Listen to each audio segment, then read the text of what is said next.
In early 2021, a wildlife manager named Joe Davis was walking across a drained lagoon at Rutland Water in England's smallest county when something stopped him. Sticking out of the mud was a row of bones. He'd seen whale skeletons before, he'd seen dolphins, but this was different. He followed the bones, then more bones. Something enormous was buried beneath him. What he'd stumbled across was the largest Ichthyosaur skeleton ever found in the UK, and one of the most complete skeletons of any large prehistoric reptile Britain had ever seen. A creature that had been locked in that clay for 180 million years, waiting to be found.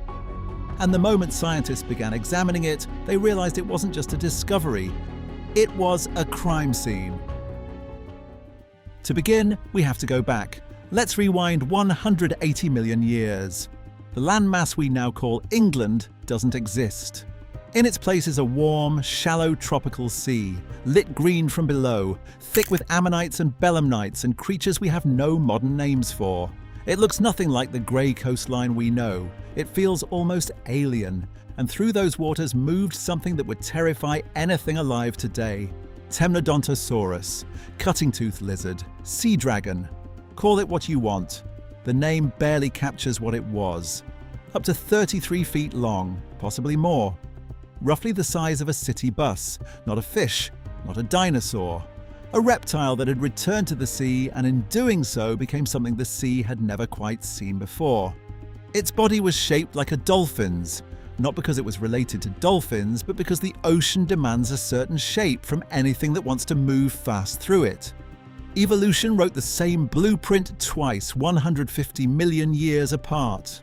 Convergent evolution. The sea has its own design rules, and if you want to survive in it, you follow them. But Temnodontosaurus had features no dolphin has ever come close to. Its eyes. The largest eyes of any vertebrate ever known to have lived. About 10 inches across, bigger than a dinner plate, bigger than a soccer ball. Protected by a ring of interlocking bony plates called sclerotic rings, which kept them from collapsing under the crushing pressure of deep water. Those eyes were built to gather light in places where light was almost gone. Deep water, dark water. The kind of world where most predators would be effectively blind. They were organs of pure darkness, built not for sunlight, but for the abyss. I want you to sit with that for a second. 10 inches across. You're looking at a creature whose eyes were larger than your face, and it needed them that big, because where it hunted, there was nothing else to help it see. Its teeth were bladed, curved inward, built not for chewing but for gripping, for clamping down on something large and thrashing and not letting go. Fossil evidence shows Temnodontosaurus was capable of taking large prey, including other marine reptiles. It may even have hunted other ichthyosaurs. In a sea full of predators, this was one of the animals other predators had to fear. And then, one day, 180 million years ago, it died. The question is, how? I grew up obsessed with fossils. Not in a professional way, just in that way where you're 8 years old and convinced you're going to find a dinosaur in your backyard.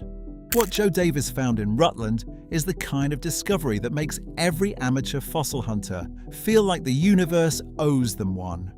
Joe flagged the bones immediately, didn't touch them, didn't dig. He'd found smaller Ichthyosaur fragments at Rutland Water before, so he knew this was something far beyond his expertise. He called in the specialists. By the summer of 2021, a team of paleontologists led by Dr. Dean Lomax was on site, working methodically through the clay. What they uncovered was almost completely intact. The skull, the spine, the flippers, the tail.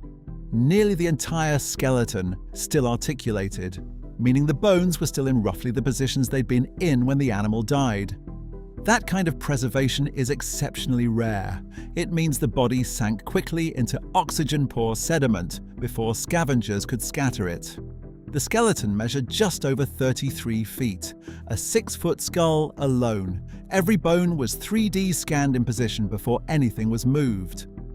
The surrounding sediment told its own story. Ammonites and belemnites lying directly on the bones, settled there as the body decomposed, acting as index fossils that dated the site to between 181 and 184 million years ago. You have to understand what it means for a skeleton this large to survive this intact. The ocean is not a gentle place for the dead. Something that dies in open water gets consumed fast, by everything. The fact that this animal's bones were still connected, still in sequence, means it sank into that seafloor quickly, and something about the conditions down there slowed the decay. It was almost as if the ocean preserved it on purpose, almost as if it wanted to be found. Here's what the scientists knew. The Rutland Sea Dragon was an apex predator in one of the most competitive marine ecosystems in Earth's history. It had the largest eyes of any animal with a backbone. It had blade-tipped teeth and a body built for speed. In biological terms, almost nothing in those waters posed a threat to it. And yet it was dead, at the bottom of a Jurassic sea, its bones slowly mineralizing into clay. The investigation began the same way any forensic case would, with the bones themselves. The first thing scientists look for in a skeleton like this is perimortem damage. Injuries that happened at or around the time of death, as opposed to damage from the fossilization process itself. Bite marks, fractures, evidence of trauma. In the case of a creature this large, the list of suspects capable of inflicting that damage is very short. There's a species of Ichthyosaur discovered along the Jurassic coast in Dorset, nicknamed the sword dragon, a 10-foot marine reptile whose skull bore distinctive marks. The working interpretation is darker than you might expect. Those marks may have come from the teeth of a much larger predator, possibly another Ichthyosaur. This was a world where the apex predators didn't just eat fish and squid, they ate each other. Intraclade predation, a sea full of predators where the most dangerous thing in the water was something that looked a lot like you. But a Temnodontosaurus of this size? What could have brought one of those down? One hypothesis: disease or injury. The ocean is indifferent to the size of what it takes. A deep infection, a parasite in the wrong organ, a collision at speed. Any of these could drop even the largest predator. A sick or wounded animal could have sunk quickly and stayed intact long enough for the mud to protect it. That doesn't prove what killed it, but it explains how something this large could vanish almost whole into the sea floor. A second hypothesis involves the environment itself. The Torsian stage, the exact slice of time the Rutland Sea Dragon was alive, is associated with a global oceanic anoxic event.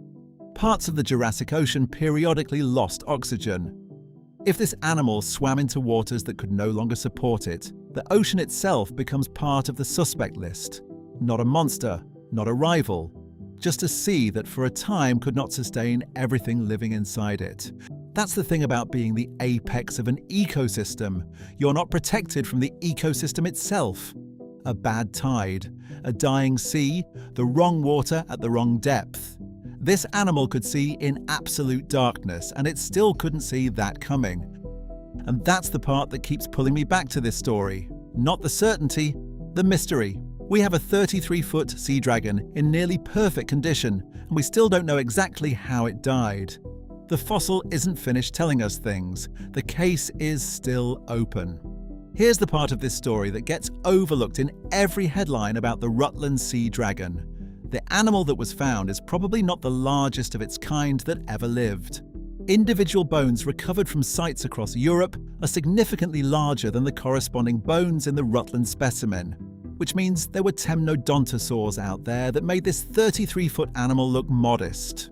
We have no idea how large they got. The upper limit of this animal's size is genuinely unknown, because whatever was biggest sank somewhere we haven't found yet, or dissolved into sediment we'll never excavate. The ocean keeps its secrets well. And here's the other thing. In 2025, scientists published research on a preserved flipper from a Temnodontosaurus found in Germany. A 3-foot fossilized fin that still retains soft tissue. What they found inside changed the picture of how this animal hunted. The flipper structure included a serrated trailing edge, reinforced by tiny mineralized rods, features that functioned almost identically to the fringe on the wing feathers of an owl. In fluid dynamics, a smooth edge creates turbulence, vortices, noise. A serrated edge breaks those vortices apart, dissipating them into something smaller and quieter. The flipper also bore flexible, cartilage-based tips, like the winglets on a commercial aircraft, that further reduced drag and disrupted the wake a swimming animal normally leaves behind. This animal may not have been just fast, it may have been quiet, gliding through pitch-black water on eyes the size of dinner plates, cutting down the noise and turbulence most predators of its size would create. We spent decades imagining these animals as brute force predators. Teeth, size, speed, the classic apex formula. The flipper fossil rewrites that. This was an animal of patience, of precision, of the kind of quiet that only something truly dangerous can afford. Ichthyosaurs ruled the Mesozoic Ocean for 160 million years, longer than dinosaurs ruled the land, and then, roughly 90 million years ago, they were simply gone. Not taken out by an asteroid, not ended by a single catastrophe. Just gone as the oceans shifted around them in ways they couldn't adapt to fast enough. The most successful marine predators in Earth's history, and the sea itself outpaced them. There's something quietly devastating about that. All that time, all that dominance, and in the end, the thing that finished them wasn't a rival, it was change. Mary Anning keeps coming back into this story. In the early 1800s, her brother Joseph found the skull of what would become one of the most important ichthyosaurs ever scientifically described. Then Mary uncovered the skeleton. She was still a child, walking those Dorset cliffs in winter, reading the rocks better than almost anyone alive. No formal training, no institutional backing. She just understood what she was looking at. And we named an entire lineage of extraordinary animals because she was paying attention to the right cliff at the right moment. And 200 years later, Joe Davis walked across a drained lagoon in Rutland and did the same thing. The Rutland Sea Dragon is currently being prepared for permanent display. The bones are still being cleaned, stabilized, studied. Elements of this skeleton scientists haven't fully examined yet, which means the story isn't over. The answers about how it died, what killed it, whether it represents a new species, those are still coming. Some of them may not arrive in our lifetimes. There's one more thing worth saying. The stealth adaptations in that German flipper are now being studied by engineers, not for paleontology, but for propeller design, for hydrofoils. The idea is that if we can understand how an animal this large moved quietly through water, we might build machines that do the same. Quieter ships, quieter submarines, a reduction in the underwater noise pollution currently disorienting whales, disrupting fish navigation, degrading the acoustic environment ocean life has depended on for millions of years. The sea dragon of Rutland died 180 million years ago. And it may still teach us how to make the ocean a little quieter for the things alive in it right now. I keep thinking about that. A creature at the absolute top of a Jurassic food chain, preserved almost perfectly in the mud of England's smallest county, and already pointing towards something we need. That's not a coincidence. That's just what happens when you pay attention to what the Earth is telling you. There are things buried under every body of water on this planet that we haven't seen yet. Murder mysteries 200 million years old with no witnesses and incomplete evidence. The ocean has been keeping these secrets for longer than our species has existed, and it's only just starting to give them up. The Rutland Sea Dragon waited 180 million years for someone to look in the right direction. I wonder how many more are still waiting. As always, thanks for watching. Don't forget to like and subscribe, and we'll see you next time.